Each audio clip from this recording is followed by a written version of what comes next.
கண்டிப்பாக one time இந்த மாதிரி ட்ரை பண்ணி சாப்பிடுங்க. ஆக்சுவலி நான் வேறு ஒன்று ட்ரை பண்ணேன், ஆனால் அது வரல. ஆனால் அதுக்கு பதிலாக இது செஞ்சுக்கிட்டேன். இது அடிக்கடி எல்லா வீட்லேயுமே செய்வீங்க. திருவிழா டைமாக இருக்கட்டும், பண்டிகை டைமாக இருக்கட்டும், இந்த அம்மனுக்கு வந்து பார்த்திங்கன்னா பொங்கல் மாவிளக்கு டைமில் இந்த இது செஞ்சு சாப்பிடுவாங்க. ஆக்சுவலி இது வந்து துள்ளு மாவுன்னு சொல்லுவாங்க. இது செய்யறதுமே ஈஸி தாங்க. வாங்க எப்படி செய்யலான்னு பார்த்துடலாமா? அதுக்கு முன்னாடி நம்ம பேஜை கொஞ்சம் ஃபாலோ பண்ணிக்கோங்க. அரிசி பார்த்திங்கன்னா பச்சரிசி கொஞ்சம் நேரம் ஊற வச்சுட்டு அதை நல்லா காய வச்சு இப்படி கையில் பிடிச்சி எடுத்தோம்னா அது ஒற்றை பதம் இருக்கணும். அதுதான் கரெக்டான பதம். இதுக்கு இந்த மாதிரி மாவு பதத்தை இந்த மாதிரி தான் செக் பண்ணுவாங்க. அரிசி இந்த மாதிரி ஊற வச்சு இந்த மாதிரி பிடிச்சோம்னா கையில் ஒற்றை பதம். ஓகேங்களா? இதை நல்லா பொடி பண்ணி எடுத்துக்கோங்க. இதை நல்லா சலித்து எடுத்துக்கோங்க.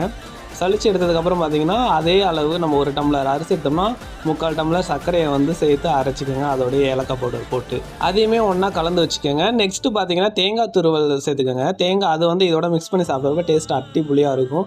தேங்காய் கொஞ்சம் அதிலே பார்த்திங்கன்னா நாட்டு சர்க்கரை சேர்த்துக்கிட்டு நல்லா 3த்தையும் மிக்ஸ் பண்ணிக்கோங்க. இது கூட எள்ளு இருந்தாலும் எள்ளு ஆப்ஷனல் தான் சேர்த்துக்கலாம். அவ்வளோதான், சூப்பராக நம்ம ஸ்டைலில் துள்ளு மாவு ரெடி. ஃபாலோ பண்ணிக்கோங்க.